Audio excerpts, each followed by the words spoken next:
ডিম ভাজতেছি। দেখেন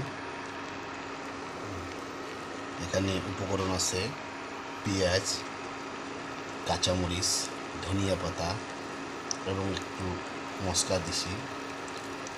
আমার ওয়াইফ অনেক সময় ধনিয়ার গুঁড়া করা থাকে, সেই গুঁড়াটা দিয়ে ডিম ভাজি।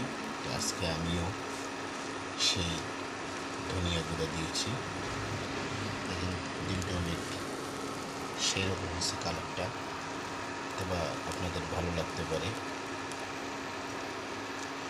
অনেকের বাসায় যখন কেউ না থাকে তখন এভাবে ডিম রান্না করে খেতে পারবেন।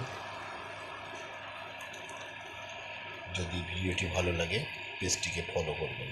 আসসালামু আলাইকুম ওয়া রাহমাতুল্লাহি ওয়া বারাকাতুহু।